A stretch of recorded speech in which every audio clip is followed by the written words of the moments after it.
Don't forget, some things mustn't be forgotten. The shadow hunting me. I must hurry. My name is Daniel. I live in London at Mayfair. What have I done? This is crazy. Don't forget. Don't forget. I must stop him. Focus. My name is... I am Daniel.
19th of August, 1839. I wish I could ask how much you remember. I don't know if there will be anything left after I consume this drink. Don't be afraid, Daniel. I can't tell you why, but know this. I choose to forget. Try to find comfort and strength in that fact. There is a purpose. You are my final effort to put things right. God willing, the name Alexander of Brennenburg still invokes bitter anger in you. If not, this will sound horrible. Go to the inner sanctum, find Alexander, and kill him. His body is old and weak, and yours, young and strong. He will be no match for you. One last thing. A shadow is following you. It's a living nightmare, breaking down reality. I have tried everything, and there is no way to fight back. You need to escape it as long as you can. Redeem us both, Daniel. Descend into the darkness where Alexander waits and murder him. Your former self, Daniel.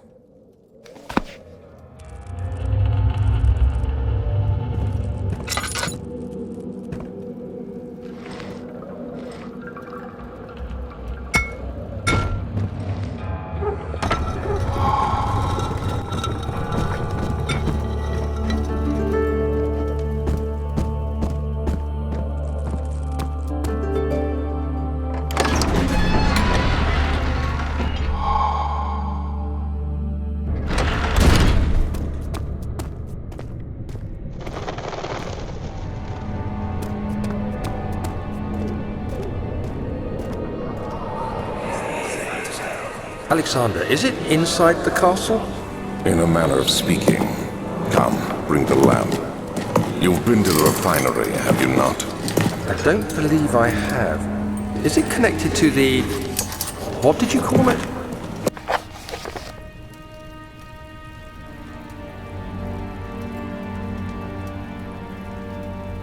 The inner sanctum. My most precious chamber, Daniel. And it lies well beyond the refinery. In fact, it lies beneath the very stone of Brennenburg.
May 1839. The unflinching African sun has continued to plague our expedition, making it impossible to dig until dusk. How Professor Herbert managed to find the location in these vast plains of nothingness remains a mystery to me. When I asked him about the tomb again, he told me about the legend of Tin Hanan, the mother of us all. An interesting story in its own right, but I can't help feeling there's more. Later that evening, we uncovered a passage beneath the dunes leading to a sand-covered stone structure. The professor was confident it was the tomb we sought, and ordered the others to clear the way late into the dark, cold night. Tomorrow, I shall lead the men into the ancient structure, hoping to reach the burial chamber. No matter what the Professor is keeping from me, the dig should yield something interesting to take back to London and the British Museum.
"17th of May, 1839. My hands tremble as I write. I feel a need to document my tribulation, for I fear that my memory will fail me if I linger. Today, I took some men and ventured into the dark, ancient passage we uncovered. Our torches burned faintly in the murky air as we slowly made our way underground. The men were superstitious and fearful. They argued loudly, and I felt their strange language getting to me. I mustered my strength and yelled at them to continue down the slopes and broken steps. The crudely carved passage confused me. It looked much older than the 4th century structure we had expected. The twisting path emerged into a great antechamber. The walls were lined with statues unlike any I'd ever seen. Despite their unearthly quality, I felt a strange familiarity toward them, which haunts me still. At the far end of the chamber, a great slab of stone sealed off whatever lay ahead. I gave the order to raise it, and as I pushed through the narrow space, the heavy stone suddenly dropped, sealing me inside. I was trapped.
garden hasn't been tended to for centuries.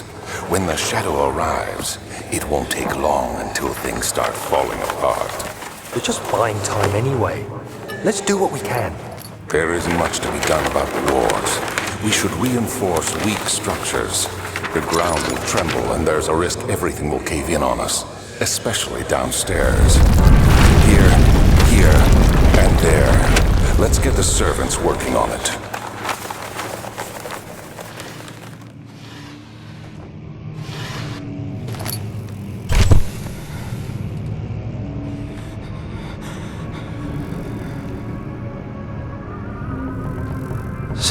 May 1839. After pounding the unforgiving stone wall for what seemed like an eternity, I realized it was hopeless. I was trapped. I fell to the ground, gasping for air, trying to focus. That's when I saw a faint blue shimmer. My weakened body was heavy to carry, but I managed to push myself toward the enchanting light. It was waiting for me. Enclosed in dark nothingness, I felt myself drawn to the mystic light. I reached out, closing it in my hands. The faint glow escaped my fingers and began to spark brightly and spirit me away, unlocking alien memories of spiraling towers, endless deserts, and impossible geometry. The next thing I can remember is the grating sound of stone being lifted, the voices of the Arabs pulling me to safety, and grasped firmly in my hands was the broken pieces of a most peculiar relic. You have to be swift when you activate the first one. You hear that? If it stops, you'll have to start over. Isn't all this a bit excessive? You can never be too careful, Daniel.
just enough wine to last us a lifetime. Or at least until tomorrow.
happening? Oh, feels like my chest is going to burst. My God! Wilhelm, do something! Accept it. We're not getting out of here. How can you say that? Alexander, you piece of shit! Let us out of here!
should be more coop rats.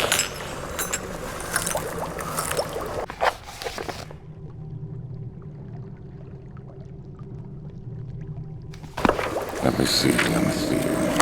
And one part aqua force.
dark in here.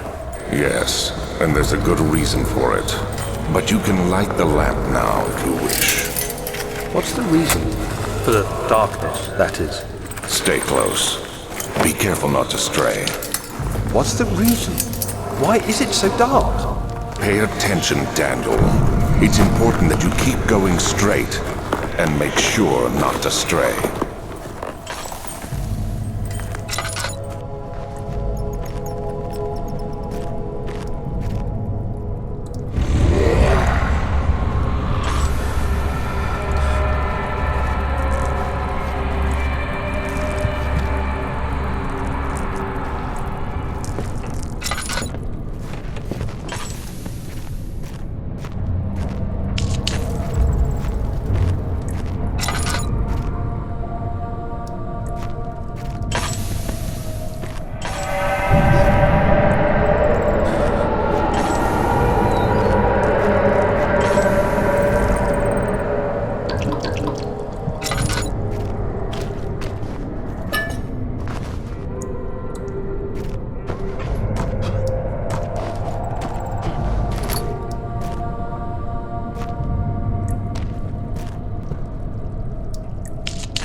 June 1839. It's been more than a month since my last entry. After the event inside the underground chamber in Algeria, Professor Herbert insisted I return to England. He said he didn't want to risk forfeiting the entire expedition lest I took a turn for the worse. An excessive decision, in retrospect. But I'm glad it turned out that way. I found my journal this morning in the haphazard collection of things brought home from Africa. Next to it lay the broken stone orb wrapped in cloth. I tried to assemble it, but couldn't. The pieces wouldn't fit together, as if they weren't from the same object. Could I have imagined it all? Was there ever a complete orb?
June 1839.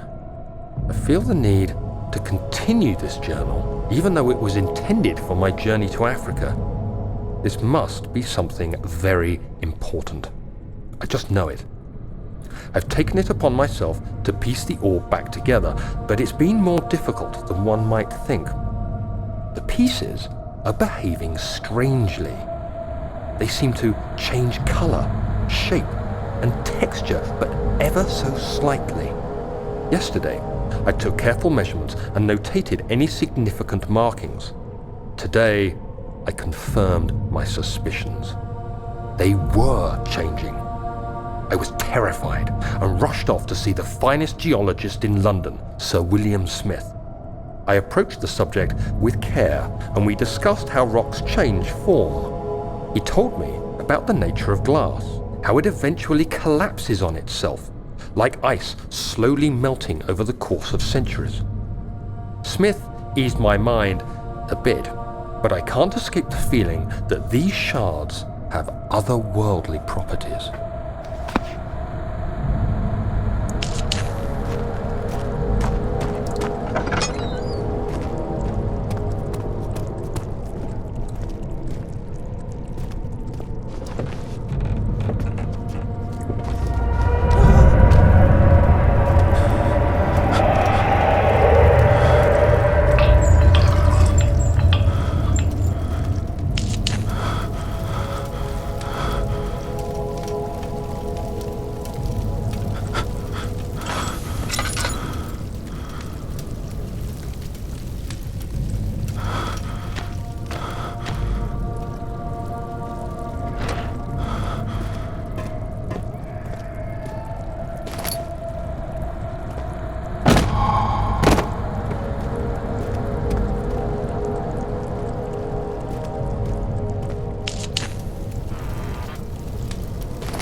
Let me go. I won't tell anyone, I swear. I just want to go home. No! Get away from me! Leave me alone!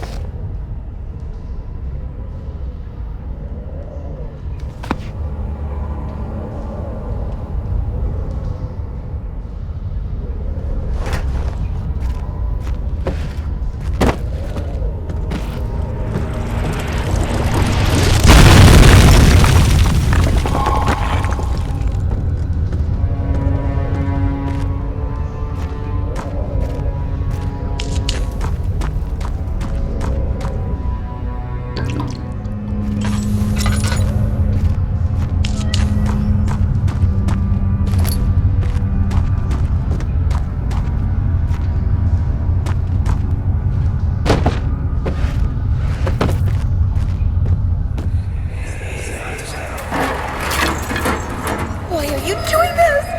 Get away from me!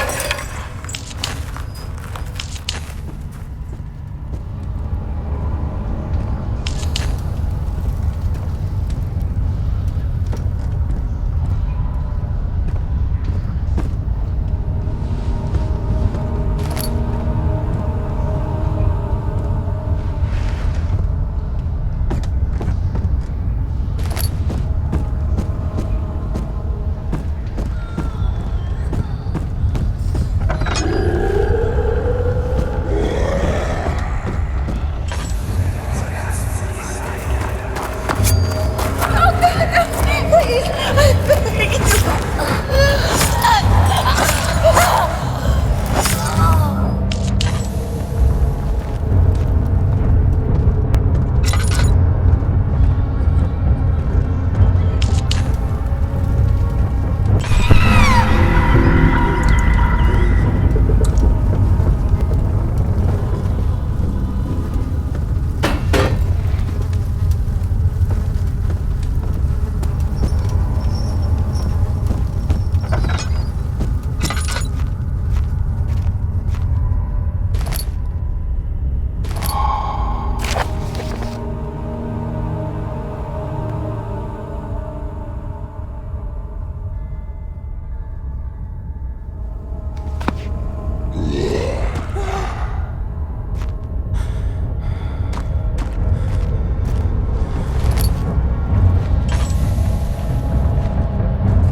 Don't forget your bag, Daniel.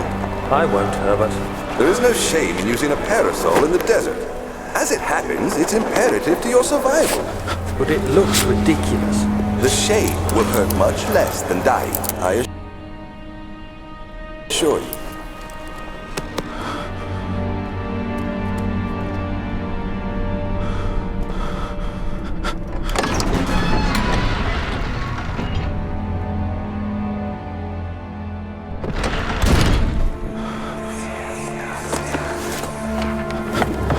My journal is gone. What would they want with my journal?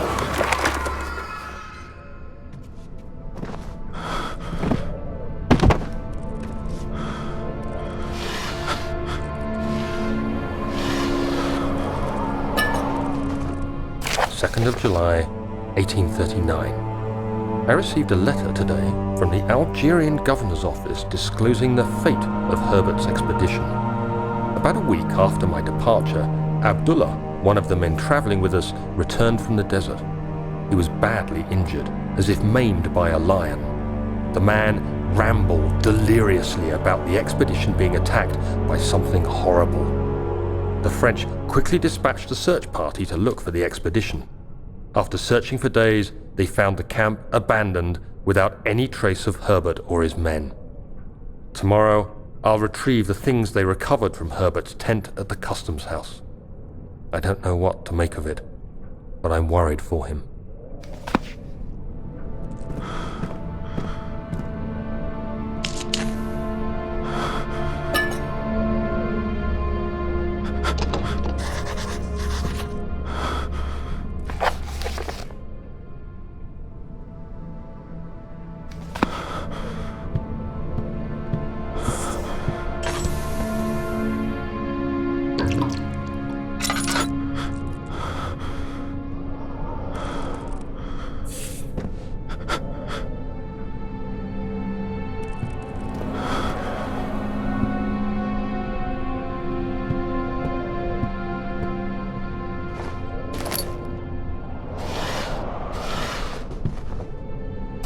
July 1839. Today I picked up Herbert's things at the customs house. I dug through the trove of documents he had carried and found a log detailing the expedition. The nature of this text ranged from quick notes to colourful accounts of transpired events. I skimmed the pages, trying to figure out what might have happened. May 17th, the day I was trapped inside the orb chamber, Herbert dryly states, "Recovered Daniel after 1 hour of entrapment." This confused me greatly. I was suffocating within minutes. How could I have lasted an hour? I continued reading the peculiar text. Herbert states his facts without judgment or passion, but suddenly I could read frustration into his text. He pushed his men to investigate the underground tomb, an effort which seems to have strained the minds of his men. Madness spread through the ranks, and Herbert had to take some extreme measures to continue. He finally visits the chamber himself, where he retrieves the orb to the surface. His account confuses me greatly. If he has the orb, what are those pieces in my drawing room?